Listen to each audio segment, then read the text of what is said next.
দেখেন আপু, আমার হাজবেন্ডও না আমাকে রেখে অন্য মেয়ের সাথে এরকম অ্যাফেয়ার করে, আপনিও করেন। তখন আমার না কেমন অদ্ভুত লাগলো যে কি বলে মেয়েটা, ভয় লাগতেছে বিয়ে জিনিস ওরকম হলে আমি আব্বুকে ছাড়া করবো না, কারণ আমার আব্বু আমাকে অনেক আদর করে। বলে প্রথমে আপনি আপনার নামটা একটু বলবেন? আমার নাম নিশি। নিশি, আপনি কোথা থেকে এসেছেন? আমি মগবাজার থেকে। ওকে, আপনি তো নিশ্চয়ই জানেন যে আমাদের কিছু বেসিক নিয়ম রয়েছে, সেই বেসিক নিয়মগুলো যদি আপনি একটু ফলো করতেন, যেমন আপনার বয়স, আপনি পড়াশোনা করছেন কিনা? আমার বয়স হচ্ছে 24, আর আমি আবার ইস্ট ওয়েস্টে পড়তেছি। আপনি ইস্ট ওয়েস্ট ইউনিভার্সিটিতে পড়ছেন, নিশি, এবং ও থাকে হচ্ছে মগবাজারে, রাইট? ওকে, প্রিয় শ্রোতা, আমরা যে বন্ধুটিকে পেয়েছি সে একটি প্রাইভেট বিশ্ববিদ্যালয়ে পড়াশোনা করছে, বয়স 24, ওর নাম হচ্ছে নিশি এবং ও মগবাজারে থাকে। ওর জীবনের গল্প আজকে আমরা আমাদের হ্যালো 8920-তে লাখো শ্রোতাকে শোনাবো। তো নিশি, আপনি কোথা থেকে শুরু করতে চান? আমি আমার ছোটবেলা থেকে শুরু করতে চাই। জি প্লিজ। আমরা 2 বোন, জি, এক ভাই। আমার বাবা মা আমাকে মানে সবসময় খুব আদর করতো। 2 বোন বললেন আপনারা এবং এক ভাই, মানে একটু ক্রমানুসারে বলবেন, কে বড় কে ছোট? আমি হচ্ছে সবার বড়। আপনি সবার বড়, ওকে। আর আমার মেজো বোন, তারপরে ছোট ভাই। এমনিতে বাবা কি করেন? Service holder. উনি কি গভর্নমেন্ট জব করছেন নাকি বেসরকারি? গভর্নমেন্ট জবের সার্ভিস হোল্ডার, এবং মা সম্ভবত গৃহিণী, রাইট? ওকে। তারপর ছোটবেলার কাহিনী হচ্ছে যে কোচিং এ যেতাম। আমার দুনিয়া ছিল বাসা, কোচিং আর স্কুল, এগুলোই। ছোটবেলা থেকে আপনি কোচিং করছেন? মানে জন্মের পর থেকে কোচিং? না, যখন মানে এগুলোই ছোটবেলা কোচিং, মানে এই কটাই ছিল আমার দুনিয়া। আমি কোচিং বলতে বোঝাচ্ছি যে আপনি কোন ক্লাসের কথা বলছেন? কোচিং তো করি ক্লাস 3 থেকে। ক্লাস 3 থেকে কোচিং? আর কিসের কোচিং এটা? ক্লাস 3 থেকে কোচিং বলতে ম্যাথ করতাম। ক্লাস 3 বাচ্চাদের জন্য কোচিং সেন্টার আছে? আসলে কোচিং নাই, টিউশনি যেটা বলে, টিচারের বাসায় যেতাম। টিচারের বাসায় যেতেন, ওকে, এটাকে কোচিং বলে অনেকে। ওকে, আমার ঠিক জানা ছিল না। আমরা কোচিং সেন্টার বলতে যেটা বুঝি যে বিশ্ববিদ্যালয়তে ভর্তি হওয়ার জন্য কিংবা 8-9 যেটা করে আর কি। ওকে, এটা এক ধরনের কোচিং, ফাইন। এটা আমি বলতেছি আমি যখন ক্লাস 10 এ পড়ি, তখন মানে আম্মু আমাকে কোচিং এ নিয়ে যাচ্ছিল। কি ওই সময় মোবাইল, মানে নতুন নতুন মোবাইল আসছে, 2004 এর এটা কাহিনী। তো আমার পাশে একটা লোক বসেছিল রিক্সাতে। তো সে কি করলো, মোবাইলে এমন ভাবে ধরলো, ইঞ্জিনিয়ার মানে মোবাইলে 1/3 বাইরে, হাতের মধ্যে মনে 1 ভাগ মানে মোবাইলটা আসা। তো আমি দুষ্টুমি করে আম্মুকে বলতেছে কি যে আম্মু, মোবাইলটা টান দিয়ে নিয়ে যাই কেমন হবে, আমাদের সাথে আগে চলে যাবে। তো আম্মু বলছে এসব কি। তো এটা আমার আম্মুর কাছে অনেক লাগছে। লাগার পর আমার আম্মু এরপর থেকেই মাথায় টেনশন, আমার মেয়ে কেন মোবাইল নিয়ে এরকম বললো, ওকে মোবাইল কিনে দিব। তখন আমি ক্লাস 10 এ পড়ি, কোচিং করতেছি। তারপর আমার আম্মু মোবাইল কিনে দেয়, একটা 20 না 25 হাজার টাকা দিয়ে একটা মোবাইল কিনে দেয়। তখন তো কারোই মোবাইল নাই। দাঁড়ান, আমি একটু থামাতে চাচ্ছি আপনাকে। সেটা হচ্ছে যে আপনি এক চান্সে ক্লাস 10 এ চলে আসলেন। আমরা আরেকটু জানতে চাই পিছনের কিছু, মানে 10 এর ওখান থেকে আর কি বুঝতে শুরু করলাম। তো ওখান থেকে লাইফটা আসলে ওখান থেকে বুঝতে শুরু করেছেন। তার আগে একটু পারিবারিক এনভায়রনমেন্টে জানতে চাই। আপনি পরিবারের সবচেয়ে বড় সন্তান, পারিবারিক স্কুলিং বা যদি বলা যেতে পারে যে আপনার বড় হওয়াটা কেমন ছিল? আদরের ছিলেন নাকি মারটার খেতেন? অবশ্যই আদরের ছিল, বাট আমি একটু দুষ্ট ছিলাম। আমি আর আমার মেজো বোন হচ্ছে ফেভিকল, যেখানে যাব ঘুরতে ওকে নিয়ে যাব। আর দেখা যেত কি ঘুরতে যায় আমার প্ল্যানে ও যায়, এইটা আমার বাসার ফ্যামিলি কেউ পছন্দ করতো না। মানে আমার হয় না যে বাবা মা বোনরা মিল থাকলে খুশি, আমার বাবা মা বোনে মিল থাকলে আরো বকে দিত, নিশ্চয়ই কোনো প্ল্যান করতেছে ঘুরতে যাবে, দুজনে মিলে একটা শয়তানি বুদ্ধি কিছু একটা বের করছে। দেখা যেত আমরা দুজন গল্প করতেছি, আমার আব্বু আম্মু আসছে, দেখা যেত ঝগড়া একটা ভাব করতাম, হ্যাঁ এটা ধর এটা, আবার চলে গেলে মিল। তো এরকম করতাম, মানে আলাদা আলাদা থাকতাম। আর দুজনে যখনই কোথাও ঘুরতে যাব সারাদিন রাত আলোচনা। দেখা যায় অনেক রাতের বেলা আমার আম্মু উঠে দরজার পাশে কান দিয়ে থাকে যে কি প্ল্যান করছে, এমন হয়। আর খারাপ লাগতো। ছোট ভাইটার ভূমিকাটা কি থাকতো এখানে? ছোট ভাইটা বুঝাইলে বুঝতো, মাঝে মাঝে যদি বকা দিতাম বলতাম আম্মু তুমি যে সেদিন দেখলাম ঝগড়া করছে, আসলে ওরা আগে থেকেই শিখাই নিচ্ছে, আসলে কোনো ঝগড়া ছিল না, এরকম। তো 2-3 দিন এরকম হয়েছে, এরপর সিরিয়াস ঝগড়া দেখাতাম। যাই হোক, এটা না এখানে একটা মজার চিত্র দেখলাম আমরা। সাধারণত যে পিঠে ভাই বোন হলে দেখবেন যে দহরম মহরম সম্পর্ক হয়। ছোটবেলা আমরা দুজন কেউ কাউকে দেখতে পারতাম না। ও আমার থেকে একটু সুন্দর ছিল, ফর্সা ছিল, ওর দেখতে পারতাম না। ভাই বোনদের মধ্যে ওই জেলাসিটা চলে আসে। মানে ও তো 1.5 বছর ছোট, চলে আসতো, আমার থেকে লম্বা ছিল।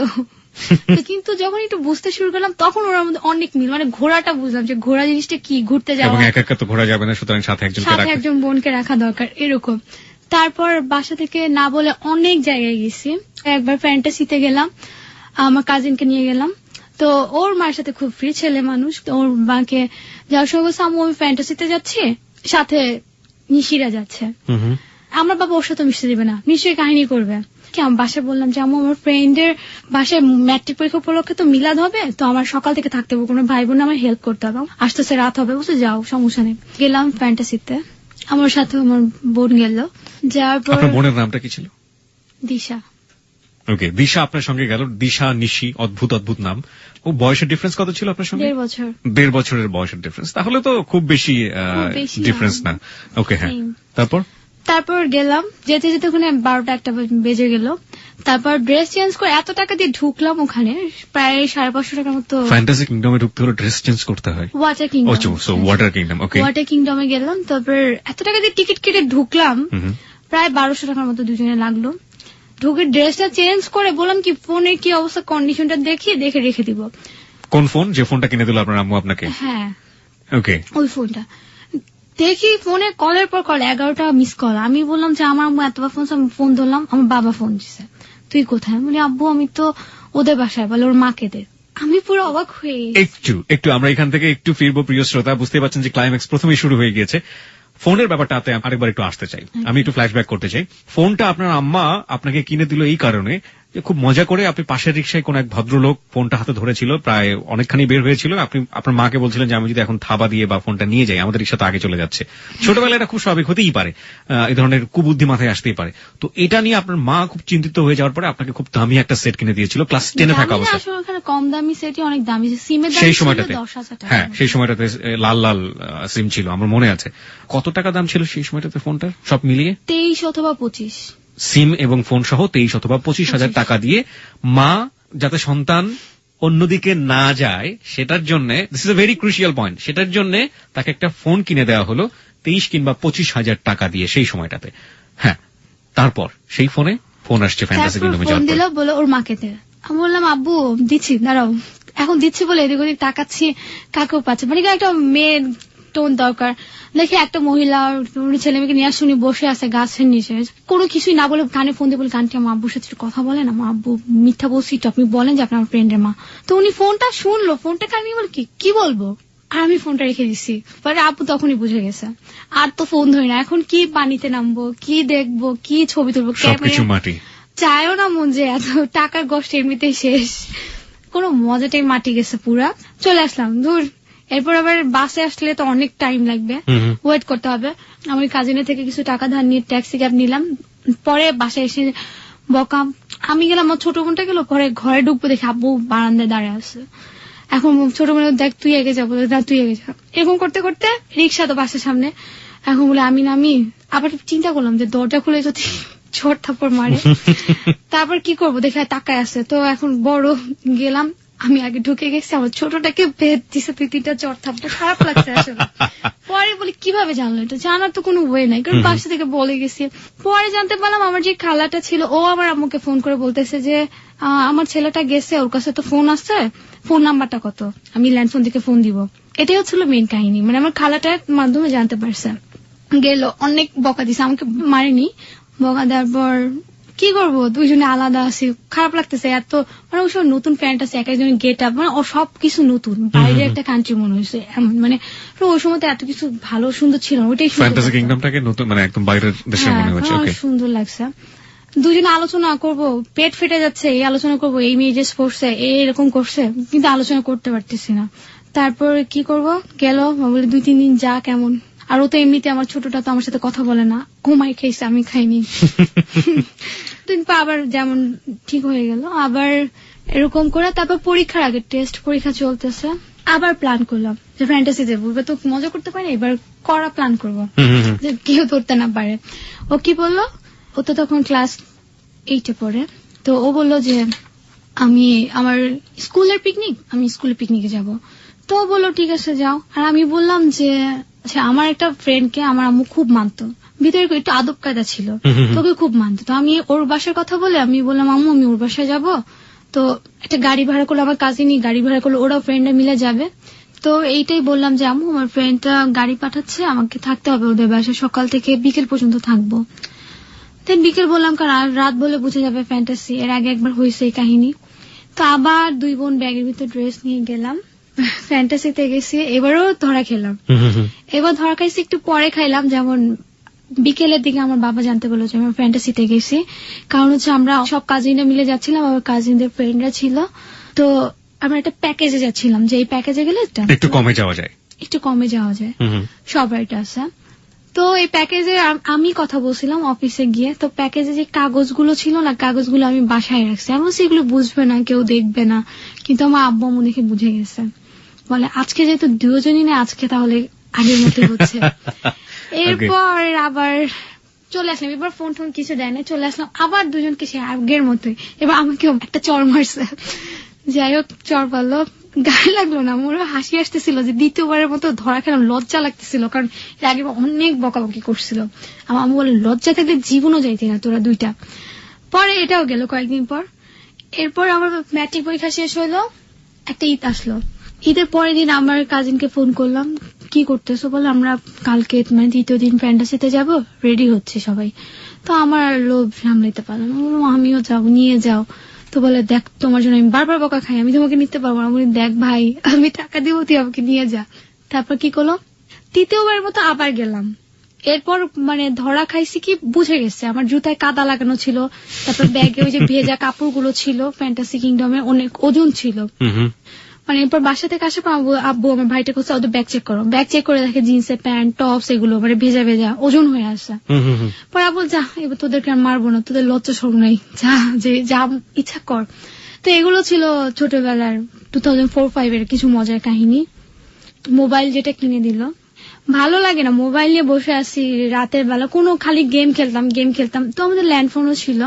এর মাঝখানে আমি পিকনিকে গেলাম ম্যাট্রিক পরীক্ষা দিয়ে, তো ওখানে নেটওয়ার্ক ছিল না, নতুন ফোন, নেটওয়ার্ক খুব কম ছিল, গাজীপুরে যাচ্ছিলাম।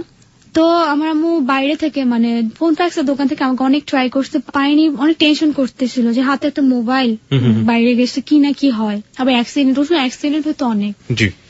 কি করলো আমার ওই ফোন ফ্যাক্সের দোকানের লোকটাকে বললো কি আচ্ছা এই নাম্বারটা ট্রাই করবেন, যদি হয় তাহলে বলবেন এই আমার বাসার নাম্বার একটা ফোন দিতে, আপনি এই নাম্বারটা দিয়ে গেল। তো ওখানে অনেক ছেলেরাই ছিল, আম্মু আর খেয়াল করেনি।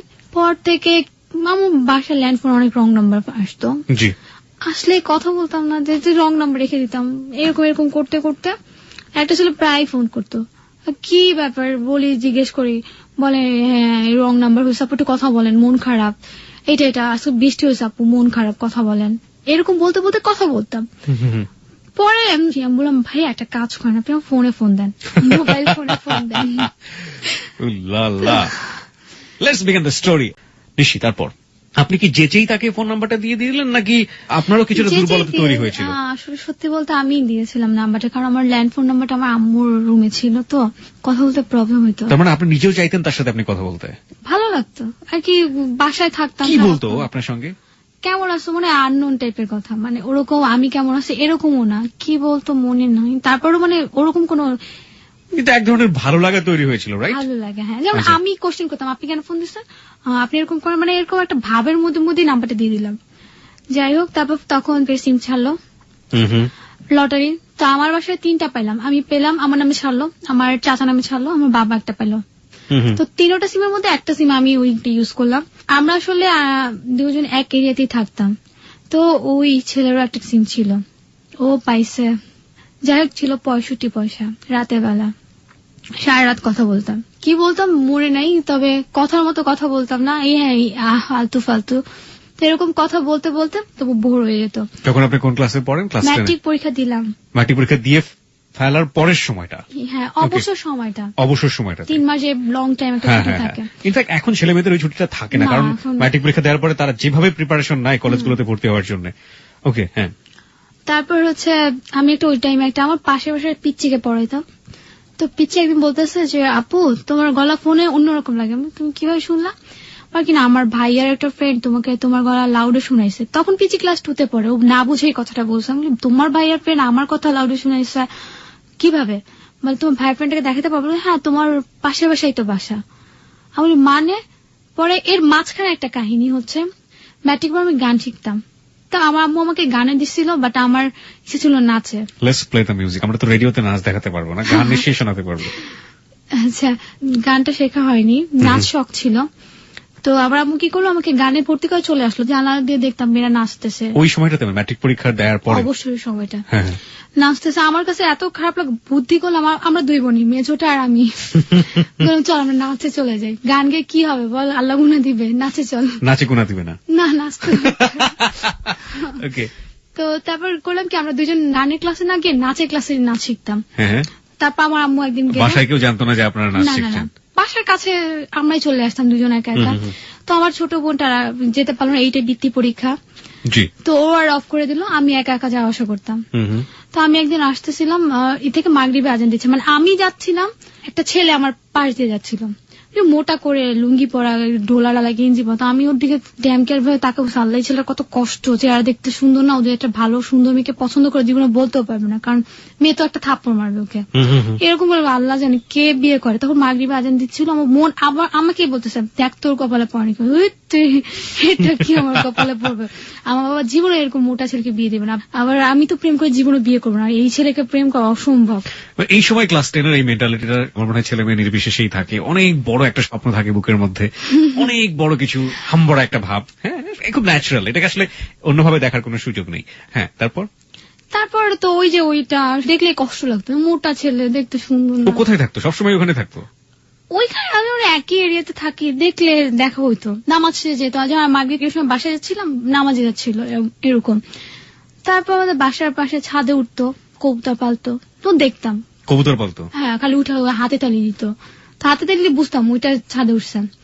তো দেখলাম আমি ফোনে কথা বলার সময় বেশি একটু হাতে তালি দেয়, দেখা আরই করতাম না, বাট এই তো।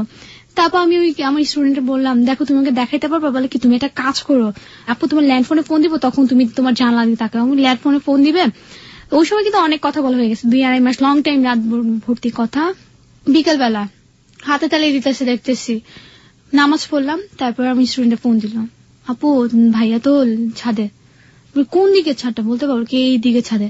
তাকায় আমি বিশ্বাস করতে পারি না, না এই ছেলে তো কথাই বুঝে না, এই ছেলে না, অসম্ভব। আর কি হ্যাঁ এটাই তো সে, ওই কবুতর। হ্যাঁ, সেই মোটা ছেলে, সেই কবুতরই এটা, যাকে দেখে আপনার মোটেও পছন্দ হতো না এবং চিন্তা করার ধারণার বাইরে ছিল, সেই ছেলের সাথে আপনি ফোন এতদিন যাবত কথা বলছেন এবং রাতের পর রাত। মাশাআল্লাহ, দিস ইজ কল্ড ড্রামা। এই জন্যই বলে থাকি লাইফটা আসলে না, মানে জীবন নাটকের চেয়েও অনেক অনেক বেশি নাটকীয়। ওর সাথে আপনার বয়সের ডিফারেন্স কত ছিল? 5-6 বছর। খুব বেশি ডিফারেন্স না। কেন, যখন আপনারা ফোনে কথা বলতেন তখন আপনারা জানতে চাননি কোথায় থাকেন বা কি করেন বা কোথায় থাকো, তুমি কোথায় থাকো? আসলে সবসময় তো ঝাড়িয়ে পড়তাম, আপনি আমাকে কেন ফোন দেন, মানে ফোন দিলে ঠিকই কথা বলতাম, অনেক লং টাইম হইতো, কিন্তু কখনো পার্সোনাল ভাবে জিজ্ঞেস করিনি, নামটাই শুধু বলছিল, তুচ্ছ-তাচ্ছিল্যের মধ্যে রাখতেন। হ্যাঁ, আরাফাত নামটা তখন বলছিল যে আরাফাত। তারপর না আমি শিওর যেমন বললাম, কারণ একই আজান শুনতে পাবো, আমি এসা পর্যন্ত ওয়েট করলাম, সময় আর কাটে না, মাগরিব শেষ এসা ওয়েট করলাম যে আজানের সময় ফোন করবো, ওই আজান শুনতে পাবো। সে কি চালাক, আজানের সময় ফোন ধরেনি। তারপর আবার শুক্রবার দিন, যেমন জুম্মার, এটা মসজিদ পাশে, ফোন দিছি, দেখি জুম্মার সেম কথা, তো আমি ফোন করে রেখে দিলাম। তারপর মন মানতে চাইতেছে না, যে মানে শিওর হওয়ার জন্য, মানে জুম্মার শেষ মানে আপনার পাশের মসজিদের যে কথাটা আপনি শুনতে পাচ্ছেন এখান থেকে, ওর ফোনে ঠিক সেই কথাটাই আসছে, তাই তো? ওকে, হ্যাঁ। তারপর মন মানতেছে না, আল্লাহ যদি মিথ্যা হয়।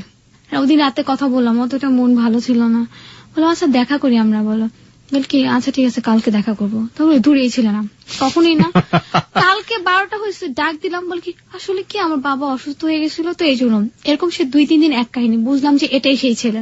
তারপর আমি ওই বাসার উপর দিয়ে যেতাম, ওখানে যাওয়া লাগতো মাঝে মাঝে, উপর দিয়ে পানি ফেলাইতো, তো আর কথা বলা বন্ধ করে দিলাম। বন্ধ করে দেওয়ার পর দেখলাম কি খুব দেবদাসের মতো ছাদে উঠে বসে থাকে। প্রথম খুব খারাপ লাগতো, মানে আসলে মানাইতে পারতাম না, হয়ে গেছে স্টেপ বাই স্টেপ, বাট নিজেকে মানাইতে পারতাম না। কতদিন যাবত এভাবে কথা বলেছেন আপনারা? 2-2.5 মাস। 2-2.5 মাস আপনারা টানা দুজনের সাথে কথা বলেছেন, সেটা ভালো হোক আর মন্দ হোক। হঠাৎ করে বন্ধ করে দিয়েছেন কোনো কিছু জানার পরে, এবং খুব স্বাভাবিকভাবে নিজের কাছে খারাপ লাগছে। ছেলেটা কিন্তু জানে না যে কার সাথে কথা বলছে, কিন্তু আপনি জেনে গেছেন, এবং আপনি ওর ভিতরে ন্যাচারালি কিছু চেঞ্জ দেখতে পেলেন। ছাদে উঠে এসে বসে আছে, মন খারাপ করে বসে আছে, এবং আপনার ভিতরে একটা রিয়েলাইজেশন হচ্ছিল তখন। হ্যাঁ, সেটা কি ছিল? তারপর আমি একদিন ফোন দিলাম, ফোন দিয়ে সরাসরি জিজ্ঞেস করলাম, অ্যাক্টিংটা না করলেও পারতা। তারপর বলো কিসের অ্যাক্টিং? বললাম যে তুমি যে আমার সাথে এরকম কথা বললা, তুমি আমার এত কাছের একটা মানুষ, তুমি আমাকে পরিচয় দিলা না, আমার সাথে এমন করলা, কাজটা ঠিক হয়নি। তারপর দেখলাম সে খুব চুপচাপ ছিল, মানে ওর মধ্যে একটা রিয়েলাইজেশন আসছে যে কাজটা ঠিক করেনি।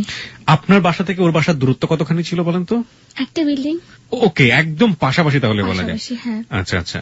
এরকম আবার কথা বলা শুরু করলাম, কথা বলতেছি, এরপর রেজাল্ট দিল, খুব উৎসাহ দিল, ভালো রেজাল্ট করলাম, কলেজ ভর্তির জন্য অনেক ইনফরমেশন দিল। তো আস্তে আস্তে একটা মায়া চলে আসলো। আচ্ছা। পরে একটা সময় বুঝতে পারলাম যে না, ওর প্রতি সত্যি সত্যি একটা fall in love with his. You are falling in love with him. Sorry.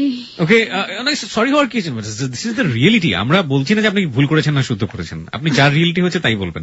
ওই ছেলেটাকে কি আপনি বুঝতে দিতেন যে লাভটা আসলে কার ভিতর থেকে? বুঝে না, যেমন ও তো এক স্টেপ আগে, আমি এক স্টেপ, মানে একসাথে কেউ না, যেমন ও এক ধাপ বলে আমি পরের ধাপটা বলি, এমন। আচ্ছা আচ্ছা। করতে করতে তো হয়ে গেল।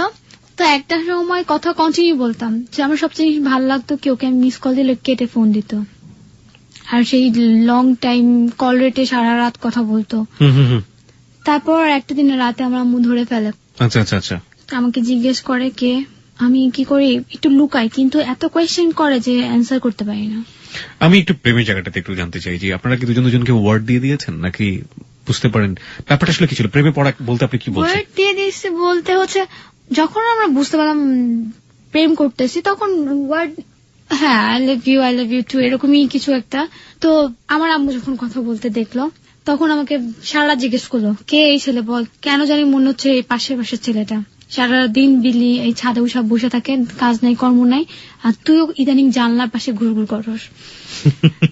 বললাম না, স্বীকার করে লাভ নাই, বলে দিলাম। পরে আমার আম্মু কি করলো, আমার অবর্তমানে ওর সাথে একদিন মিট করার পর সে আমার আম্মুকে অনেক বুঝাইলো, কান্নাকাটি করলো, ওকে ছাড়া বাঁচবো না। তারপর এরকম কি কি বুঝাইছে, অনেক কান্নাকাটি করছে। আমার আম্মু আবার একটু সফট মাইন্ডেড, খুব খারাপ লাগছে, কি না ছিল ভালো। তো একই রেতে থাকি, এর কাছে জিজ্ঞেস করতো মা বাবা কেমন, ফ্যামিলি কেমন, সবাই ভালোই বলতো, ভালো ভালো এরকম করতে হতো। আমার আম্মু একটা সময় কথা বলে কিছু বলতো না, কিন্তু 2 দিন পর আবার বকা দিত, সারাক্ষণ কথা বলা, ফোন রাখ, ফোন দিয়ে দে, জমা দিয়ে দে আমার কাছে, হ্যান ত্যান এরকম বলতো। তো এরকম একটা সময় বিয়ের প্রপোজ আসে, ছেলেটা একটু ভালো জব করতো, তো আমার আম্মু রাজি হয়ে গেছে। এখন আমার আম্মু ছেলেটাকেও টানতেছে, ওকেও টানতেছে, সিদ্ধান্ত নিতে পারছে না। আরাফাতকেও বলতেছে যে দেখো ওর কিন্তু বিয়ে হয়ে যাচ্ছে, আবার ওই ছেলেকেও বলছে হ্যাঁ তুমি তাড়াতাড়ি বিয়ে করে ফেলো, কলেজে ভর্তি হবে।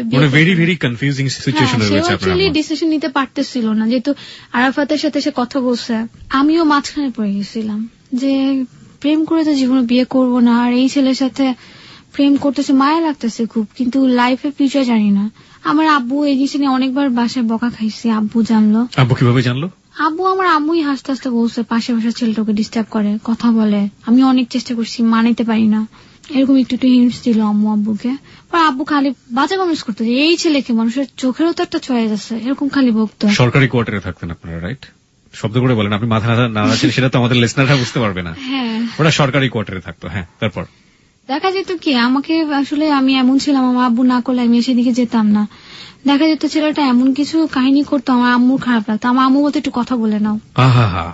এরকম মা তো মানে লাখে একটা হয় কিনা সন্দেহ আছে। ওকে, মানে কথা বললাম ছেলেটা খারাপ হয়ে যাচ্ছে, বুঝাও। খারাপ হয়ে যাচ্ছে মানে কি করতো? এই কাহিনী, ছাদে উঠতো, কেমন জানি চেহারা একটা চেঞ্জ হয়ে গেছে, সারা রাত ছাদে। দেখা যেত কথা বলতাম না, ব্রেক থাকতো, আবার এই কথা বলে আবার শুরু হইতো। পরেও কি করলো, আমাকে একটা লুকায় ফোন দিল, ওই ফোনে সারা রাত কথা বলতাম। আর আম্মু যদি বলতো না একটু কথা বলো বা দেখো খারাপ, আবার অন্য কষ্ট পায়, আবার কিছু করে নাকি, তোমার না তার বাদ দাও, এই ছেলের সাথে কি কথা। আপনি না চাইলো, আপনার মা চাইতো মাঝে মাঝে? না, আমি তো ফোনে কথা বলতাম চুরি করে, বাট আম্মুকে বুঝে দেবেন কিছু না, ঠিক হয়ে গেছে। মানে আপনি ঠিক হয়ে গেছেন, আপনি কথাটা বলবেন না ছেলেটার সাথে? আম্মু বলে কি ছেলে নাই ছাদে, ও কথা বলতে চায় না, কাহিনী কি। দরজা লক করতাম, আম্মু বলতো রাতে দরজার লক করে শুতে পারবে। কেন আম্মু, আমার ভয় লাগে। বলে কি না, মোবাইল একটা আছে। বলে কি তোমার কি মনে হয় এই সময় মোবাইল আমাকে কে দিবে? ওই সময় একটু কম হয়ে গেছিল দাম মোবাইলের। তো আমি বলি আমার কাছে তো মোবাইল নেই, তাহলে দরজা লক করে সমস্যা কি। তারপর আম্মু কি করতো, কাজে মেয়ে শুতো আমার কাছে, ওকে তাল দিল, ওর সামনে তো আমি ফ্রি। একটা পর্যায়ে কাজে মেয়ে বলে দিল যে আমার কাছে একটা মোবাইল আছে, কথা বলেন। তারপর আমার আম্মু এরপর থেকে আমার কাছে শুইতো। দেখা যেত আম্মু যখন অনেক ঘুমাই থাকতো, সারা রাত জেগে থাকতাম, তারপরে পাশে বসে কথা বলতাম। এরকম করতে করতে আম্মু আর ফেরা হয়ে গেছে, দূর এটা আটকে কি করবো। তারপর ছেলেকে ডাকলো, যে তুমি কি চাও, তো বিয়ে কথা চলতেছে, বাবা চাচ্ছে, আমি চাচ্ছি, ফ্যামিলি চাচ্ছে, তুমি কি চাও? বলছো আমি বিয়ে করবো, আমাকে যদি ওকে না দেন আমি সত্যি সুইসাইড করবো। আমি বলছো তোমার গার্ডিয়ানকে, বলে আপনি যদি বলেন আমি এই সপ্তাহের মধ্যে আমার মা আমার নানুকে নিয়ে আসবো, প্রস্তাব দিব। তখন আমার আম্মু আবার আব্বুকে বললো, দেখো ছেলে তো আজকে বাসায় এসে আমাকে এরকম এরকম বললো, বুঝতেছি না কি করবো, নাকি দিয়ে দিবো। আমার আব্বু তো শোয়া ছিল, রাগ করে আবার উঠে বলে অসম্ভব, মেয়েকে মেরে ফেলবো। তারপর উঠে আমার মেয়ে অনেক চিল্লা ছিল, অনেক বকাবকি করলো, অনেক বকছে সেদিন, যে সাহস পায় কিভাবে এরকম ছেলে আসতে। তারপর দিল না। ও ছেলে সম্পর্কে বারবারই একটা নেগেটিভ সিকোয়েন্স আপনাদের ফ্যামিলিতে আমরা পাচ্ছি। আসলে ওই সময়টাতে কি করতো? কিছু না, জাস্ট কবুতর পালতো শুধু। কবুতর তো শখ ছিল আসলে। ওকে, তাহলে কি করতো? ছিল, কিসে পড়তো? তিতুমিরে পড়তো। তিতুমিরে অনার্স পড়তো? কোন সাবজেক্টে? অ্যাকাউন্টিং। অ্যাকাউন্টিং এ পড়তো, একটু মোটাকাটা ছিল। ওকে, নাদুস নুদুস আরাফাত। এবং এখানে আরাফাত নামে যারা আছেন প্লিজ মাইন্ড করবেন না, কারণ সব আরাফাতরা নাদুস নুদুস হয় না, আমরা নিশ্চয়ই জানি। ওর বাবাও কি সরকারি চাকরি করতো? যেহেতু সরকারি কলোনিতে আপনারা থাকতেন, ওর বাবাও সরকারি চাকরি করতো। আর আপনি একটু মাথা নাড়িয়ে না, আপনি একটু হুহা করেন, নইলে আমাদের লিসনাররা বুঝতে পারবে না। ওকে, হ্যাঁ, তারপর বাবাকে যখন বললো, বাবা খুব রাগ হয়ে গেল। তখন আম্মু খুব কি করলো যে না আসলে এখানে এখন ঠিক হবে না, তো ওকে বুঝাইলো, দেখো আমার আসলে ফ্যামিলি থেকে ওর বাবা কখনই মানবে না, তুমি অন্যদিকে যাও। সে কি করলো, ওর একটা ফুপি ছিল, ওর 3 নম্বর ফুপিটা খুব ফ্রি, মানে সে কথা দিয়ে 2 মিনিটের মধ্যে মানুষের ব্রেন ওয়াশ করতে পারে। সে তাকে ফোনে লাগিয়ে দিল আমার আম্মুর কাছে। সে পুরা 1.5 ঘন্টা কথা আমার আম্মুর ব্রেন পুরাই ওয়াশ করে ফেলছে। আমার আম্মু এই ফ্যামিলি ছাড়া কোন ফ্যামিলি, যেই ছেলে প্রস্তাব আম্মু নিজেই আনলো, আম্মু সেই ছেলেকে বলে, দেখো ওর তো পড়া দরকার, ও পড়বে, তুমি অন্যদিকে দেখো। তারপর এরকম করতে করতে আবার ওই ছেলে নক করলো। ও তো শুনলাম প্রেম করে, ঠিক হবে না, বাচ্চা মানুষ, আপনি ওকে আমার কাছে বিয়ে না দেন, অন্য বিয়ে দেন, কারণ প্রেমের দিকে আপনি সায় দিয়েন না। মানে যে ছেলেটাকে না করে দিল সেই ছেলেটাই আপনার আম্মুকে আবার বুঝাইলো, উপদেশ দিচ্ছে। ওকে, তারপর আমার আম্মু একটু বুঝলো, বোঝার পর আরেকটা প্রপোজ আসলো, মানে আমার আব্বু এবার দিবেই, আর কোনো কথা নেই, এখানে দিবে যাই হোক। তারপর আমার আম্মু কি করলো, ছেলেটাকে ডাকলো, আমাকেও ডাকলো। তারপর বলতেছে, দেখো তুমি যদি বিয়ে করো এই সপ্তাহের মধ্যে করে ফেলো, না হলে ওর বাবা ওকে হয়তো অন্য কোথাও নিয়ে হয়তো বিয়ে ঠিক দিতে পারে। তারপর কি করলাম, আমরা একটা জায়গায় বিয়ে করলাম, ওরই একটা ফ্রেন্ডের বাসা, বিয়ে করে চলে আসলাম। দাঁড়ান, আপনারা বিয়ে করে ফেলেছেন? হ্যাঁ, আমরা টেরি পেলাম না আপনারা বিয়ে করে ফেললেন। বুঝলাম, আমি একটা ফ্রেন্ডকে বলতেছে, দেখ বিয়ে করবো না, বলতেছে এঙ্গেজমেন্ট হবে, ও বিদেশ চলে যাবে, আসার পর অনুষ্ঠানকে উঠাই নিবে। বললাম ঠিক আছে। আমি আবার আরাফাতকে বলছি, আচ্ছা আরাফাত, এঙ্গেজমেন্ট করলে কি বিয়ে হয় যে একদম তোমার থাকবো? বল কি না না, এঙ্গেজমেন্ট আন্টি করলো রিলেশন শেষ, আন্টি থাকলো রিলেশন আছে, আন্টি করলো ফেলে দিল রিলেশন। আমাকে ঠিক আছে, তো খোলার আংটি রাখা এটাই তো ব্যাপার, এটা কোনো ব্যাপার না, যখন প্রবলেম হবে খুলে ফেলবো। আসলে কাবিন এভাবে বুঝতাম না আসলে বিয়ে জিনিসটা। কিন্তু আমার কাছে যে জিনিসটা খুব আশ্চর্য লাগছে যে আপনার মা জেনে শুনে এরকম একটা বেকার ছেলের সাথে, আমরা আসলে পুরো আমরা নেই, বাস্তব আসলে সমাজে এতটা চলা হয়নি, আর ইমোশনালটা কাজ করছে বেশি। আপনার আম্মুর ইমোশনটা অনেক বেশি কাজ করেছে। হ্যাঁ, কোচিং এর কথা বলে তারপর ওর সাথে গেলাম, 6 তলা উঠতেছে, বলে দেখো আমার ভয় লাগতেছে, বিয়ে জিনিস ওরকম হলে আমি আব্বুকে ছাড়া করবো না, কারণ আমার আব্বু আমাকে অনেক আদর করে। বলে শুনো, রিংটা ফেলে দিবা, রিলেশন শেষ, কেউ জানবে না। এটা কে বললো? আরাফাত বললো। আর আপনার আম্মু? আমার আম্মু ছিল না, আমার আম্মু কোচিং এর টাইম করে দিয়েছে, যাও। আপনার আম্মু জানতো যে আপনার এঙ্গেজমেন্ট হতে যাচ্ছে বা কিছু একটা হতে যাচ্ছে? এটা আপনার আম্মু জানতো? আমাকে বুঝাইছে। আপনার আম্মু জানতো যে আপনার বিয়ে হচ্ছে? আম্মুই তো বলছে, কিছু বলে বিয়ে হোক কাবিন হোক করে রাখো, তুমি যখন বিদেশ থেকে আসবো তখন উঠাই নিও। ও তার আগে ছেলেটা আপনার ফ্যামিলিতে এস্টাবলিশ করেছে যে ও বিদেশ চলে যাচ্ছে। ওকে, হ্যাঁ, the situation is like that. তারপর গেলাম ফ্রেন্ডের বাসায়, আধা ঘন্টা হয়ে গেছে, আমি বলতেছি কি ব্যাপার, কাবিন এঙ্গেজমেন্ট কি হয় না কেন? বলতেছে কেউ একজন আসবে, তার জন্য ওয়েট করতেছে। কে একজন হচ্ছে কাজী, তো উনি আসলো, উনাকে দেখলাম আমার কেমন যেন একটু লাগলো, কান্না আসতেছে, কোন ইসে আসলাম আল্লাহ জানে। বলতেছে অজু করেন, অজু করতেছে, বলছে আল্লাহ কি হইতেছে এগুলো, বুঝতেছি না কিছুই। তাই তো বিয়ে হলো, দেখে একজন ভিডিও করতেছে, তখনও বুঝি না, মানে দেখতেছি জানতেছি কিন্তু বুঝতেছি না, মানে যে বিয়ে করছে সেই বুঝতে পারছে না যে আসলে কি হচ্ছে। আসলে জানি বিয়ে হচ্ছে, কিন্তু এতটা সিরিয়াস একটা জিনিস এটা বুঝতেছি না। মানে কি হলো আপনার সঙ্গে? আপনার কাছ থেকে আমরা শুনতে চাই এই কারণে, যেহেতু আপনি জানেন না ব্যাপারটা। আসলে আমরা তো জানি বিয়ে কিভাবে হয়। বললাম না, কারো একজন ওয়েট করতেছিল, কাজী আসবে, আমার আম্মু ফোন দিতেছে, 3-4 ঘন্টা হয়ে গেছে, আসো না কেন? বলছে না এখনই আসবো। আমার আম্মু বলছে কাবিন কত টাকা করবা? ও বলতেছে 20 লাখ করে। আমি বললাম না এত টাকা না, কমাই করো। কাবিন করছে 2 লাখ টাকা, ওর ফ্রেন্ডের বুদ্ধিতে। তারপর ভিডিও করলো, কবুল বললাম, কবুল বলি দূর না বলে থাকি, দেখি কি হয়। তো বলছে কবুল পড়ে, মাথা ঝুলাইছে, মুখে বলে কবুল।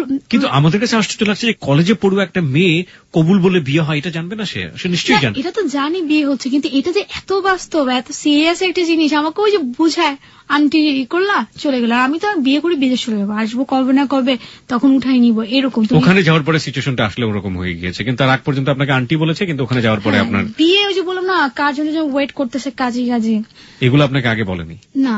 তারপর এই তো বিয়েটা এভাবে হয়ে গেল। আমি যতদূর বুঝি যে সিচুয়েশনটা আসলে খুব ফ্লেক্সিবল ছিল, সেটা এর পক্ষ থেকেও, মানে আমাদের নিশির পক্ষ থেকেও আরাফাতের জন্য, এবং নিশির অনেক বড় যে গার্জিয়ান মা তার পক্ষ থেকেও, সে চাইলে এটাকে এঙ্গেজমেন্টও করে রাখতে পারতো, চাইলে এটাকে বিয়েও করে রাখতে পারতো। সিচুয়েশনটা খুবই ফ্লেক্সিবল ছিল, যদি বিয়ে করতো তাহলেও বাধা আসতো না ওর মার পক্ষ থেকে, এবং নিশির পক্ষ তো নয়, কারণ নিশি তাকে লাভ করতো। তো সিচুয়েশন ওয়াজ লাইক দ্যাট।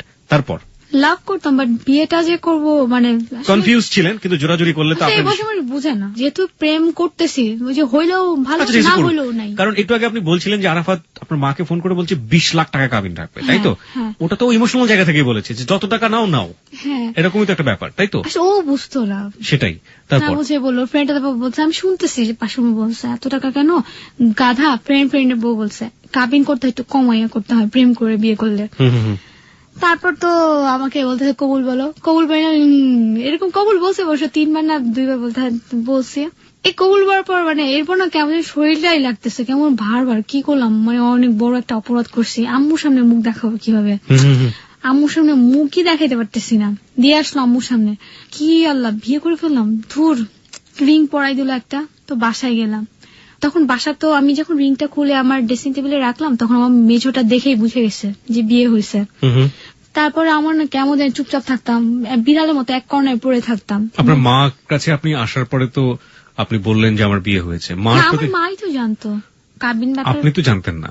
আপনি তো জানতেন বিয়ে হয়েছে, জানতাম, মানে এতটা বাস্তব একটা জিনিস, সিরিয়াস একটা ব্যাপার। মা তো আপনাকে তো টাচটা দেয়নি আগে থেকে, মা তো ওখানে সিচুয়েশনে যাওয়ার পরে আপনি বুঝলেন যে হ্যাঁ মা জানে ব্যাপারটা। আসলে জিজ্ঞেসও করা হয়নি, জিজ্ঞেসও পরে করেননি। ওকে।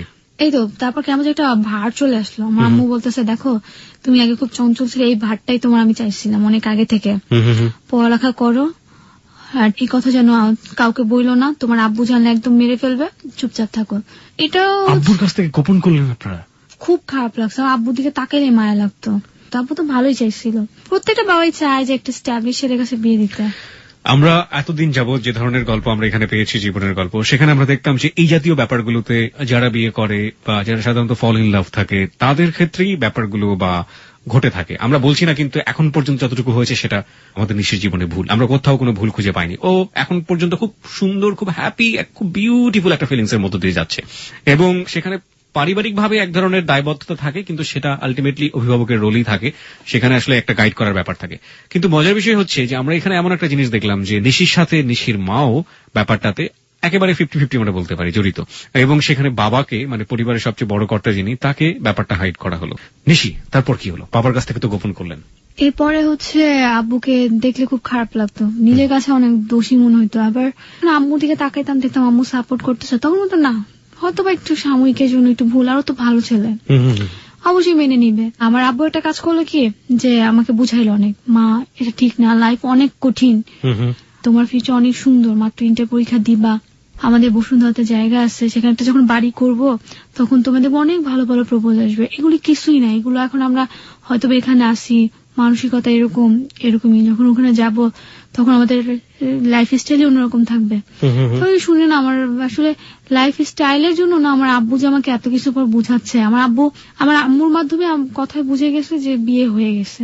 তারপর একদিন আমার আব্বু ওনার বসকে বললো যে আপনার পাশে থাকে, আপনি একটু দেখেন কি ওর মার সাথে কথা বলেন, ওর মার সাথে ফোন দিল, হ্যাঁ ওরা তো বিয়ে করে ফেলছে।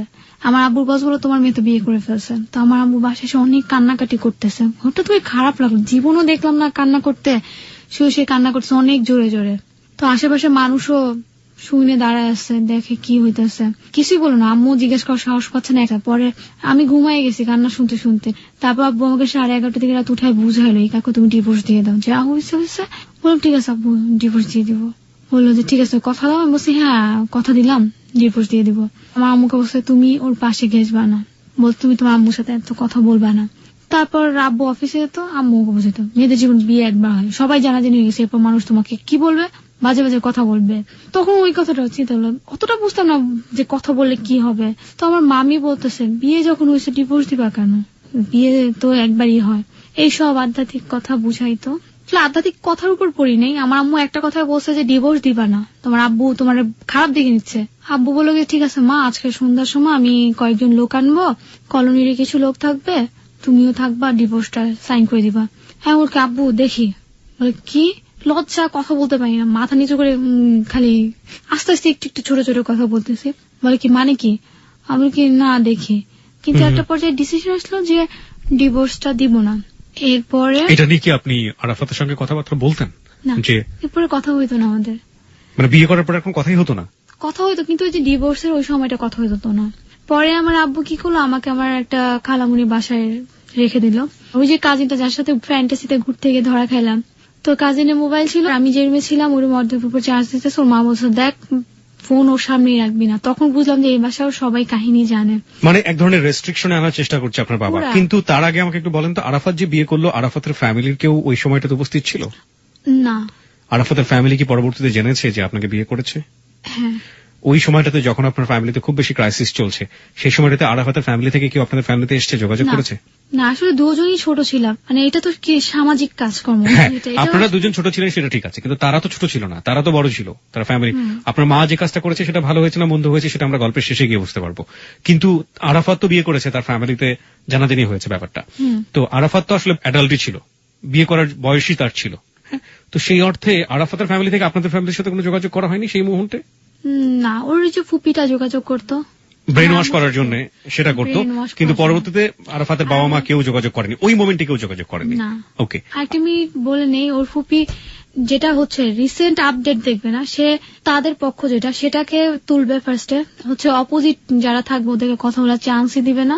যেটা যদি মানে এক্সাক্ট ওখানে অ্যাপ্লাই করতে যাই, দেখা যাবে তার অপোজিটে থেকে সে এটার বেশি অপব্যবহার করতেছে, মানে তুলতেছে ঠিকই বাট নিজে কিন্তু কাজে বেলায় কিছুই না, এমন যেটা বলে সেটা ফলো করে না। ওকে, হ্যাঁ, তারপর পরে একটা পর্যায়ে আসলো যে না দিব না।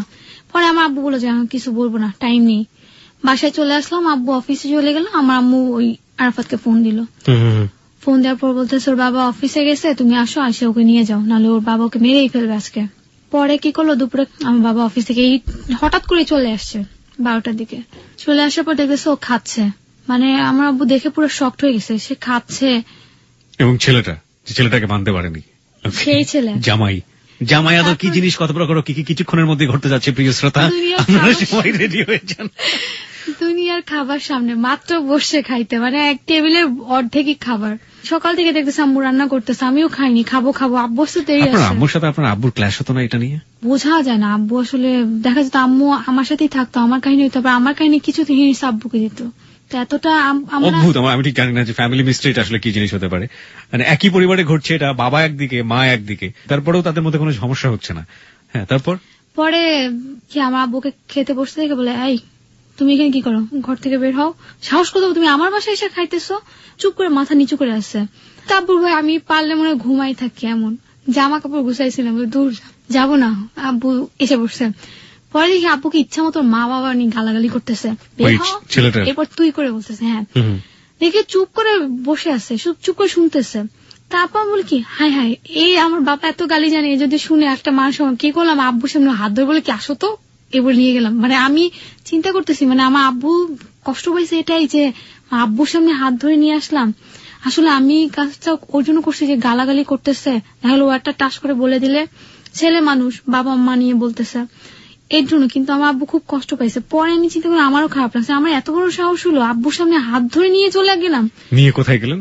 ওদের বাসায়, পাশাপাশি বাসা। ওকে, প্রিয় শ্রোতা, ব্যাপারটা কি ছিল নিশ্চয়ই বুঝতে পেরেছেন। প্রথম কথা হচ্ছে যে ওর চলে যাওয়ার কথা ওর বাসাতে, মানে ওর জামাইয়ের সাথে, আরাফাতের সাথে, কিন্তু বাবাকে দেখে কিসের কি যাওয়াটা, সব ব্যাগ ঠ্যাগ সব লুকিয়ে ফেলেছে। কিন্তু বাবা যখন গালিগালাজ করছে ছেলেটাকে, সেই মুহূর্তে ওর ভিতরে প্রচন্ড রকম একটা সাহস চলে এসছে। সেই সাহসটাতে ও নিজে গিয়ে ওর জামাইয়ের হাত ধরে বলছে যে চলো বেরোয় এখান থেকে। মানে আসলে রিয়াকশন, একটা কথা আছে না যে দেখবেন যে রিক্সার পেছনে একটা বড় করে লেখা থাকে কিংবা বাসের পেছনে বড় করে লেখা থাকে, সেটা হচ্ছে রেগে গেলেন তো হেরে গেলেন। রাগ কখনোই ভালো কোনো সমাধান দেয় না, কিন্তু কতক্ষণই বা নিজেকে কন্ট্রোল করে রাখা যায়। তারপর কি হলো? পরে চিন্তা করলাম যে আসলে উচিত ছিল ছেলে আমাকে টেনে নিয়ে আসবে। পরে খারাপ লাগছে, পরপর 3টা দিন আব্বু ঘুমানো যায়, আমার মেয়ে এরকম করতে পারলো। ওই বাসায় গেলাম। ওই বাসায় ওর মা জানে না যে আমি ওই দিন যাবো। আচ্ছা, বাসায় যাওয়ার আগে আমি একটু জানতে চাই যে বোনের সাথে আপনার এত ভালো সম্পর্ক দিশা, তাদের প্রতিক্রিয়া কি ছিল? এই যে এই বিয়েটা সবকিছু মিলিয়ে ও কি আপনাকে সাপোর্ট করতো ব্যাপারগুলোতে? না, কিছুই বলতো না। কিছুই বলতো না? মানে এক ধরনের মা ছাড়া আপনার ফ্যামিলি থেকে আপনাকে কেউই আলটিমেটলি পজিটিভ কোনো সমর্থন দেয়নি এই পর্যন্ত, তাই তো? আচ্ছা, তারপর ওর মা হঠাৎ করে আমাকে নিয়ে গেল, বলতে সালাম করো। দেখে সালাম করলাম। ওর মাও তখন জানতো না। তারপর কি বললো থাকো, রান্না বান্না করলো, খেলাম দিলাম, এরকম করে চলতে থাকলো। পরে দেখলাম এক সপ্তাহ থাকা পর আর ভালো লাগে না, খাবার দাবার ভালো লাগতেছে না। পরে আম্মু তো প্রতিদিন ফোন দিতেছে, আপডেট নিতেছে, অনেকক্ষণ কথা হয় আম্মুর সাথে প্রতিদিন। তারপরে কোরবানি চলে আসলো। কোরবানিতে আগে আমার প্রিয় প্রিয় কিছু রান্না করলো আম্মু। রান্না করবো বলছে, তোমার আব্বু বাইরে গেছে, গরু কিনতে গেছে, তুমি আসো, আইসা খাওয়া দাওয়া করে। তো আমাদের কর্নার একটা রুম ছিল, আমি কর্নার রুমে ডাইনিং টেবিল ছিল একটা, মানে কাজে লাগতো না, সেটা উপরে উঠে ইচ্ছা মতো দুই বাটি দুই পাশে রেখে খাচ্ছে।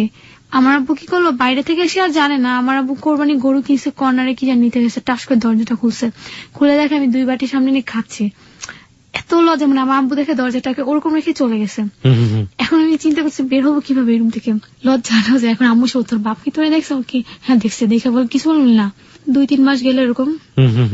তো একটা পর্যায়ে কি হলো, আম্মু আব্বুকে অনেক বুঝাইলো। আমার বল ঠিক আছে, ওদেরকে এনে একটা দাওয়াত দাও, যেহেতু নিয়ম। আমার আম্মু অনেক বুঝাইলো আব্বুকে যে হয়ে গেছে, কি করবা, জানাজানি হয়ে গেছে। তারপর আমার আব্বু আমাদের পাশে একটা রুমে লুকায় ছিল। আমার আম্মু বললো তোমার আব্বু দেশে গেছে, তুমি একটা কাজ করো, আর তোমরা দুজন আসো, আজকে আমাদের বাসায় তোমাদের দাওয়াত। পরে আসলাম, দাওয়াত খেলাম, খেয়ে চলে গেলাম। পরে শুনি যে আমার বোনের কাছে শুনে আমার আব্বু নাকি ওই রুমে লুকায় ছিল। পরে সাহস বেড়ে গেছে আমার আব্বু জানিস। এরপর প্রতিদিন আসতাম পাশাপাশি, এসে আব্বুর সাথে দেখা হইতো, কথা বলতো না। আমি আমাদের ঘুমাইতাম, খাইতাম, চলে যেতাম, কিছুই বলতো না। আস্তে সাহস বলে এরপর আরাফাতকে নিয়ে আসা শুরু করলাম। একদিন থাকতাম, চলে যেতাম, আবার একদিন থাকতাম, চলে যেতাম। এরপর আর পড়ালেখা বন্ধ। বলি ধুর, একটা ভালো জায়গায় বিয়ে, একটা আর পড়ালেখার দরকার নেই, অফ করে দিলাম পড়ালেখা। হয় না আসলে, সায়েন্সের পড়া অনেক টাফ, একটা ম্যাচিং করতে পারতাম না। অফ হয়ে গেল সেকেন্ড ইয়ারে। কোন সময়? 2007-এ, মানে ইন্টারমিডিয়েট সেকেন্ড ইয়ারের সময় আপনি পড়াশোনা বন্ধ করে দিলেন। আপনার এসএসসি রেজাল্ট কি ছিল? 4.75। ওকে। পরে যখন আমার বাবা মেনে নিল, তখন কি করলাম, সারাক্ষণ এসে আমাদের বাসায় পড়ে থাকতাম। আরাফাতের বাবা সারাক্ষণ বলতো যে মা, এত বাবা মার বাসায় থাকতে হয় না, একটু এই বাসাও থাকো। ভালো লাগতো না, ওরা তো অনেক রেস্ট্রিকশনের ভিতর থাকে। দেখা যেত যে দিনের মধ্যে হয়তো 2-3 বার মাকে পায়ে ধরে সালাম করা লাগতো। আসলে এটা পছন্দ করতাম না। দিনে কয়বার সালাম করতে হতো? 2 বার। কেন? ঘুম থেকে উঠে একবার, ঘুমানোর আগে একবার। কাহিনী কি? মানে আসলে আরাফাতই বলতো যে করো, তাহলে অনেক তোমাকে ভালো বলবে। করতে করতে একটা অভ্যাস হয়ে গেল। মানে ঘুম থেকে উঠে শাশুড়ির পা খুঁজে বেড়াতেন, আবার ঘুমের তো যাওয়ার আগে শাশুড়ির পা খুঁজে বেড়াতেন, এরকম। আমি ঠিক জানি না যে পারিবারিক ফিলসফি গুলো আসলে কিরকম হয়। মানে সালাম করার ব্যাপারটা আমি যত জানি কোনো ফেস্টিভ বা কোনো ওকেশনে প্রথম দেখা হলে বা অনেকদিন পরে দেখা হলে ব্যাপারগুলো থাকে, কিন্তু এটা কেন এরকম হবে যে প্রতিদিনই দিনে 2 বার করে ঘুমোতে যাওয়ার আগে একবার এবং ঘুমোতে যাওয়ার পরে? তাও বলে না যে খাওয়ার আগে একবার, খাওয়ার পরে আরেকবার? আসলে এটা বলা হতো যে ওর মা যেন আমার প্রতি খুব একটা মন থেকে একটা আসে। মজা করতাম। আমরা ওয়ান্ডারল্যান্ড ঘুরতে গেছিলাম, যখন তখন ঘুরতে যেতাম। দেখা যেত রাতের বেলা ওর বাইক ছিল, হুটহাট জায়গায় ঘুরে আসতাম। আর ও তখন কিছু করতো না, ঠিক আছে, বাট ওকে যখন যা কিনে দিতে বলতাম দিত। একটা বাহানা করলাম, রাস্তার গ্লাসে দেখলাম একটা শাড়ি, অনেক দাম। আমি শাড়ি পরতাম না, যদিও শখের বসে কিনতাম। ভাল লাগলো, ওটার দাম ছিল ওই সময়তে 8,000 টাকা। ওর কাছে তো একটা টাকাও নাই। বললাম আমি এটা কিনবো। সে একটাবারের জন্য বললো না যে আমার কাছে টাকা নাই বা না কিনো না। সে কিভাবে ম্যানেজ করে কিনে দিল কোরবানি ঈদের সময়। আর ওর যখন বিয়ে করলো তখন বললো বিদেশ যাবে, কিন্তু বিদেশে এত ট্রাই করে হচ্ছে না। দেখা যায় যে 2007-এ শিওর সে যেতে পারবে জুলাইতে, দেখা গেল জুনের মাসে ওই দেশে যাওয়াই বন্ধ, সরকার বন্ধ করে দিচ্ছে এমন। তারপর কি আব্বু খালি বলতো আম্মুকে, পড়ালেখা কি নাই, পড়ালেখা করবে না, তো কষ্ট করে ম্যাট্রিকে পড়ালেখা করছে কি জন্য, না পড়তো। মানে জামাইকে সরাসরি ভাবে মন থেকে মানতে না পারলেও আপনাদের এই... আমার বাবা বিয়ের 3-4 মাস পর আরাফাতকে মন থেকে মানছে। কিরকম? যেমন একটা খাবার রান্না করলে ওর জন্য রেখে দাও, এটা ও আসবে, এটা করো, নাস্তা দাও না কেন, এই নাস্তা দাও, ওই নাস্তা দাও। কিন্তু দেখা আনফরচুনেটলি আমার আম্মুর সাথে ওর কেন জানি লাগতো। আমার আম্মু বিয়ের পর খালি বলতো, আমাকে বলতো আসলে কিছুই করে না, লাফাই পড়ছে বিয়ে করার জন্য, এরকম। মানে লাগতো, টুকিটাকি জিনিসটা লাগতো, সরাসরি লাগতো না, ইনডিরেক্টলি লাগতো, একজনকে ইনডিরেক্টলি বলতো। তো দেখা যেত এটা নিয়ে আবার আরাফাত একটু হতো যে তোমার মা তো ইনসাল্ট করে কেন, মানে ইনসাল্ট না, অ্যাকচুয়ালি বাস্তবটাই বলতাম আম্মু, যেটা একটা মেয়ের মা বলে, কিছু করে না কেন, ফিউচার কি, বলছিল তো বাইরে যাবে, কেন যাচ্ছে না।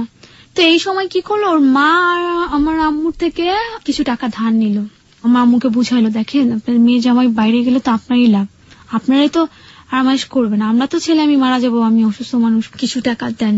আসলে দেন বলে না, ইনডিরেক্টলি বলছে, দিলে ভালো হইতো। তো আমার আম্মু কি করলো, ওখান থেকে 5 লাখ টাকা দিয়ে দিল।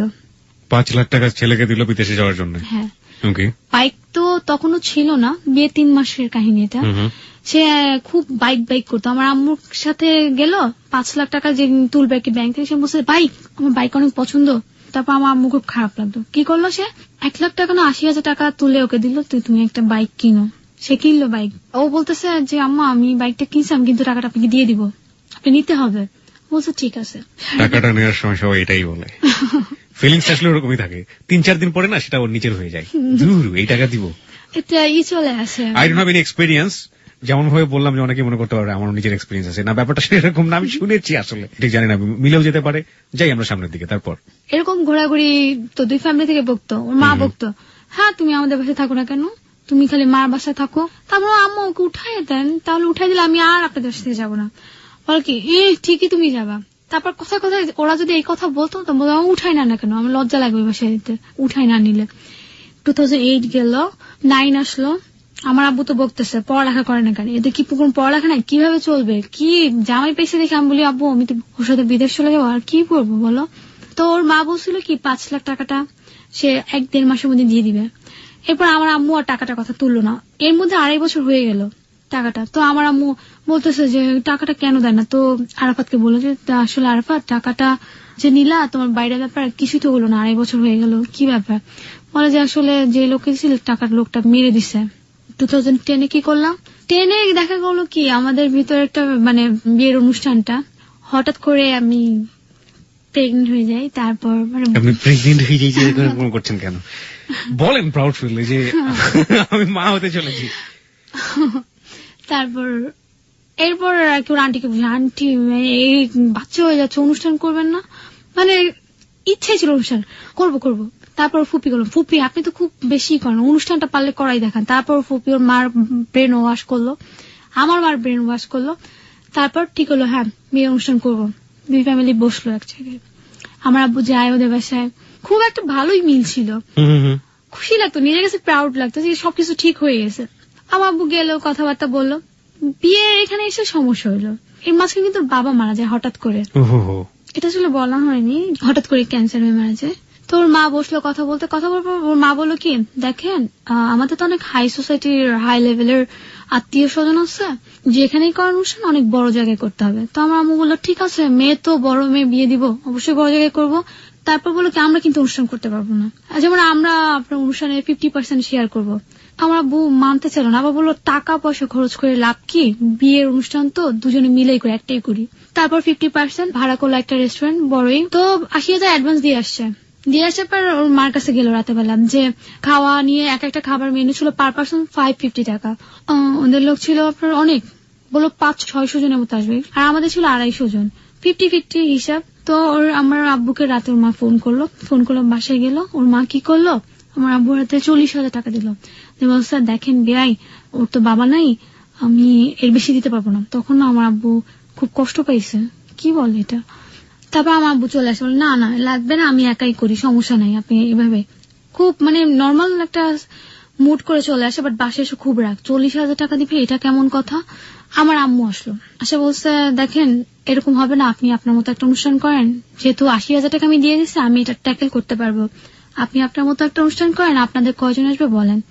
বলে আমাদের 600-700 জনের মতো আসবে। বলে বউ ভাতে ছেলে পক্ষরা এত কেন, বলে আমার ছেলের বন্ধুরা, আমার বোনের বান্ধবীরা, মানে টুকিটাকি যা আছে। আমার আম্মুর কথা ছিল যে রিয়েল রিলেটিভ যারা তারা থাকবে আর নর্মাল থাকে, বাট এরকম আশেপাশে প্রতিবেশীকে তো আর এরকম ইনভাইট করা যায় না। তো আমার আম্মু বলছে একটু কমান, আপনারা যখন আপনাদের অনুষ্ঠান করবেন দেন আপনি আপনাদের লতা পাতা যারা আছে তাদেরকে ইনভাইট করবেন। এটা কি জিনিস, মানে ওই রিলেটিভ বলতে ওই যে বোনের ফ্রেন্ড, এগুলোকে লতা পাতা বলে, বোনের ছেলের ফ্রেন্ড, এগুলোকে লতা পাতা বলে।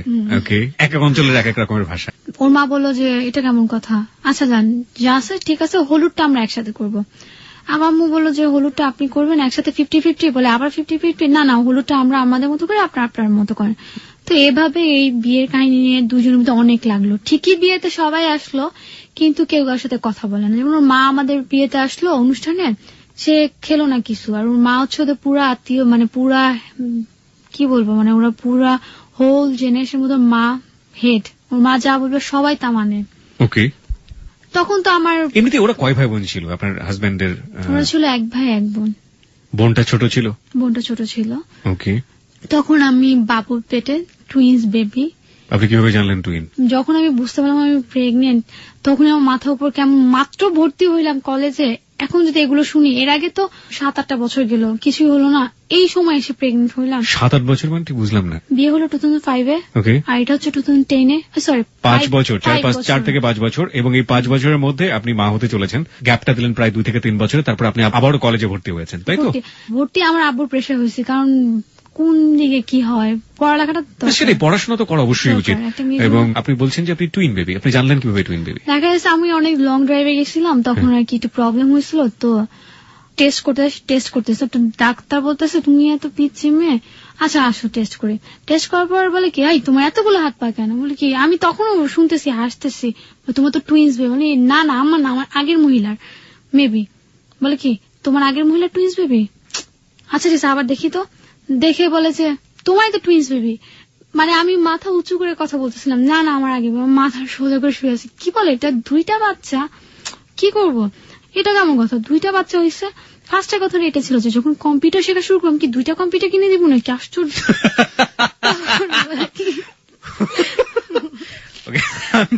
সরি, আমি আসলে কোনো ইকুয়েশন খুঁজে পাচ্ছি না যে বেবি আসলে তাদের একটা আনন্দের ব্যাপার থাকবে ফ্যামিলিতে, অন্যরকম ব্যাপার যেমন থাকবে। দেখুন ও কত ছোট, মানে চিন্তা ভাবনার দিক থেকে অবশ্যই এখনো ম্যাচুরিটি আসেনি। ও চিন্তা করছে যে কম্পিউটার যখন কিনে দেবো তখন আমাকে 2টো কম্পিউটার কিনে দিতে হবে। ও মাই গড, অলরাইট স্টোরি। তারপর বউ ভাত অনুষ্ঠানের দিন ঠিক হলো। কিভাবে করলেন, মানে শেষ পর্যন্ত রাজি হলেন কোনটাতে? আমি তো এখানে আমাকে কেউ কিছু জিজ্ঞেস না, মানে ওরা কোনটাতে রাজি হলো? মানে প্রথমত একসাথে করার কথা ছিল, পরবর্তীতে জিনিসটা কি হলো আসলে? পরে ওদের 2টা অনুষ্ঠান, ওদের বউ ভাত, আমাদের বিয়ে, ওদের আলাদা হলুদ, আমাদের আলাদা হলুদ। এই সময়টা আমার কাছে অনেক কষ্ট লাগতো, আসলে খারাপ লাগতো। কি অবস্থা এমন সময়, আর প্রেগনেন্ট থাকলে আমার মনে এমনিতে ছোট থাকে, বিশেষ করে হাজবেন্ডের থেকে অনেক কিছু চায় যে টেক কেয়ার করুক, একটু সময় দেখ, কিন্তু ওই সময়টা এমন ছিল যেমন এত একটা বিয়ের কথা হইলো, আমার সাথে কিছুই ডিসকাস করতো না, আমার আব্বুর সাথে আম্মুর সাথে। এই যে বিয়ে শপিং করলো, চাইছিলাম যে আমি তো যাবো। বিয়ে আবার হচ্ছে আপনাদের? একবার তো হলো, মানে অনুষ্ঠান হচ্ছে। আচ্ছা ঠিক আছে, বারবার বিয়ে বলছেন, কয়বার বিয়ে করবে একজন মানুষ? ওকে, তো অনুষ্ঠানের কথা। হ্যাঁ, তো আমি ভাবছিলাম আমাকে নিয়ে কেনাকাটা করবো, ওরা ওদের মতো কেনাকাটা। যখন আমি বলছি আমাদের কি শাড়ি পরবো, কেনাকাটা করবো না, তো কেনাকাটা হয়ে গেছে। এত খারাপ লাগলো যে ও হাজবেন্ড মানুষ, জিজ্ঞেস করে, একটা মতেরও তো একটা ব্যাপার আছে অবশ্যই, তো একটা মূল্যায়ন করা, সে মূল্যায়নই করলো না। তখন খুব খারাপ লাগতো, আসলে মন ছোট ছোট লাগতো। তারপর যখন আমাদের বাসায় বিশাল হলুদের অনুষ্ঠান করলো, পার্টি, মানে অনেক বড় একটা গান বাজানো, টিসে করলো, ছেলে পক্ষরা নাই, আরাফাত নাই। জিনিসটা এত খারাপ লাগলো, আমি হলুদের স্টেজে বসে কান্না করতেছি, মনটা ছোট। মানে সবাইকে আমি তো কখনো মানে বড় কিছু হলো বুঝতে দিই না, ভিতরে যা হয় উপরে, মানে উপরে এত হাসি খুশি সবাই। আমি ভিডিও তো দেখছি খুব হাসি খুশি, কিন্তু ওই মোমেন্টটা আমার মানে পারতেছিলাম না কিছু বলতে। এটা কি অবস্থা, এত অসুস্থ, আলাদাও তো একটা টেক কেয়ার আছে, যে আমার বাসায় এত বড় একটা হলুদের অনুষ্ঠান, ও কিছু খেলেও না, আসলো না, দেখলেও না, এটা কেমন। তারপরে দিন ওদের বাসায় হলুদ অনুষ্ঠান হলো, ওরাও খুব বড় করে করলো, আমরা গেলাম না। সে আমাকে একটা ফোনও দিল না, আসো কিছু খেয়ে যাও বা কোনো খাবার পাঠানো লাগবে নাকি। পাশাপাশি বাসা, দেখতেছি গান বাজনা হইতেছে, কোনো ফোন নাই। সারাদিন আমি ভাবছি ফোন করে বলবে একটু আসো দেখে যাও, না কোনো ফোনই নেই। তারপর আমি ফোন দিলাম, কই বলে আমি খুব ব্যস্ত আছি, পরে ফোন দাও। স্টেজে বসে আছি। তারপর বলো তুমি এত বুড়া মানুষ, তোমার স্টেজে বসে বয়স আছে? তুমি তো কালকে ঠিকই বসলা। তারপর তো বিয়ে, ওদের তখন ছিল 2টা গাড়ি, একটা ওদের ছিল, আরেকটা হচ্ছে আমি যখন কনসেপ্ট করি তখন আব্বু আর কি, তখন 2টা গাড়ি ছিল। কি হলো, আমি যখন পার্লারে যাবো স্বাস্থ্য, তখন একটু বৃষ্টি দেখা গেছে আমি রিক্সায় যাব, একটা অসুস্থ মানুষ, কেমন না, অ্যাক্সিডেন্ট তো হইতে পারে বৃষ্টির সময়, পার্লারে যাব। সে দায়িত্ব করে একটা গাড়ি পাঠালো না, খুব কষ্ট। মানে রিক্সায় কি যাবো, আল্লাহ জোরে বৃষ্টি, আমি তো কানতাম, আমার আব্বু বুঝতো না, আমার বোনও বুঝতো না, খুব খারাপ লাগছে আমার। কষ্ট যে কি প্রকার হয়, 2টা গাড়ি, সে একটা গাড়িও দিল না আমাকে। আমার আম্মু খালি এমনিতে এত কষ্ট, আম্মু একটু বলে ছি, একটা মানে বকা দিতেছে, বলে দায়িত্বহীন ছেলে, বাচ্চাটা রিক্সায় যাবে, কখনোই কিছু বলে নাই। এগুলোতে আরো কষ্ট লাগতো। বিয়ের 5 বছর পরের কাহিনী, রাইট? সিচুয়েশন ইজ চেঞ্জিং, ওকে, যে মানুষটা এক ধরনের কাচের ভেতরে থাকা একটা শোপিসের জিনিসপত্র দেখলে টাকা কোত্থেকে পাবে সেটা ভুলে গিয়ে টাকা জোগাড় করে আপনাকে জিনিসপত্র কিনে দিত, সে নিজের বাসায় তখন দুটো গাড়ি মানে হচ্ছে দুটো কার, রাইট? দুটো গাড়ি কি ওদের নিজেদের ছিল নাকি পরবর্তীতে আপনারা দিয়েছিলেন একটা? আমরা একটা দেওয়া হয়েছিল। সো বাবু একটা কার আপনারও ছিল ওখানে, তারপরও আপনাকে সিচুয়েশনালি সে একটা কার প্রোভাইড করছে না। দুটো কার কি এনগেজ ছিল সেই সময়? আমি আসলে চাই না, আমার তুই ফোন দিবি না, দেখবি ও কি দেয়, ওর দায়িত্বটা কি। একটা বললো যে গাড়ি যে সাজাইতে নেয় না বিয়ের সময়, ওটার জন্য ছিল। একটা ওদের নিজেদের শপিং টপিং এসব কাজের জন্য ব্যস্ত ছিল, সে কারণে আপনাকে গাড়ি দেয়নি। আসলে পার্লার একদম বাসার কাছেই ছিল। ওকে। তারপর যখন বিয়েতে সাজলাম, সাজার সময়টা খুব ভালোই লাগলো, খারাপ লাগেনি। কিন্তু যখন আমি কমিটি সেন্টার নিচে গাড়ি থেকে নামবো, দেখি আমার আব্বুর মুখটা, আমার মানে কান্না, মানে পেটে আসছে, কানবো কি, মানে এদিকে ওদিকে, মানে হাসির কথা চিন্তা করতেছি, পরিচিত আঙ্কেল এদেরকে দেখে হাসতেছি, কিন্তু মানে আমি তো তখন, বাবুরা হচ্ছে আপনার তখন 7 মাস। ওকে, 7 মাস। হ্যাঁ, 3 তলা সিঁড়িতে ওঠা, উঠতেছে আর কাঁদতেছে, মানে ভিডিওতে মনে হচ্ছে আমি হাসতেছি, কিন্তু ভিতরে কান্না কাকে বলে। চাল্লা আমার কি হবে, এত কষ্ট পাইতেছি, মানে কি বলবো। স্টেজে বসলাম, গিয়ে দেখি যে ওরা কেউ আসে। তখন আপনার আব্বুর মুখ দেখে আপনার কান্না পাচ্ছিল কেন? কারণ কি হয়েছে আব্বুর মুখে? আসলে খুব কষ্ট পাইছিলাম যে এরকম কেয়ার ছাড়া, মানে এত একটা হলুদ অনুষ্ঠান গেল, আমার জন্য একটু খারাপও লাগলো না। কিভাবে সে ভালোই শান্তিতে অনুষ্ঠানটা করলো। কে, আপনার বাবা? না, আরাফাতরা। ওকে। তারপর বিয়ের দিন একটা গাড়ি পাঠাইলো না, খুব কষ্ট লাগলো। দায়িত্ব ছাড়া কোনো দায়িত্বই নেই। অন্যান্য আমার আপুদের হাজবেন্ড দেখে খুব দায়িত্ব, বউ এটা লাগবে নাকি, খুব দায়িত্ব, মানে সেই তুলে কিছুই না। এমনিতে কিন্তু যাদেরকে দেখতেন তাদেরকে যদি হ্যালো 8920 আনা যেত, হয়তো আপনার এই কনসেপ্টটা এটাও ভুল হয়ে যেত। হোয়াটএভার ইট ইজ, সবার লাইফে এরকম হয় না, নিঃসন্দেহে। কিন্তু দেখানোটাও অনেক কিছু, অনেকে সবকিছু ঠিক রেখে করে আর কি। ওকে। বসলাম স্টেজে, অনেকক্ষণ পর ওরা আসলো। আমার পাশে আসলো ছেলেপক্ষ, আইসা একদম মুখটাকে ভার করে বসে আছে। ওই যে আমার আব্বু বিয়েতে ওভাবে রাজি হয়নি 50-50-তে, মুখটাকে একদম পেঁচার মতো করে বসে আছে। হাসতে বলে হাসি ঠিকই, মানে যারা যারা ছবি তুলছে ছবি দেখেই মনে হয়েছে যে এর মন মেজাজ খুবই খারাপ। পরে খাবারের সময় তার মা খাবে না। আমার আব্বু যে বলবে আমার আব্বুর সাথে এমন একটা ক্রাইম করলো, বিট্রে করলো, আমার আব্বু তাকে সাধতেছে না, বলে কি পাউল মহিলা, না খাইলে না খাক। এদের আবার বড় বড় আত্মীয় স্বজন, তাদের জন্য আলাদা ভাবে ব্যবস্থা করা হয়েছে। সবাই খেলো, মা খেলো না। এটাই হচ্ছে এদের মেইন কষ্ট। আমরা সবাই খেলাম, আমাদের একটা মতো বোন, একটা মতো ভাবি এই খেলো না, আমাদের বিয়ে অনুষ্ঠানটাই ফালতু হয়েছে।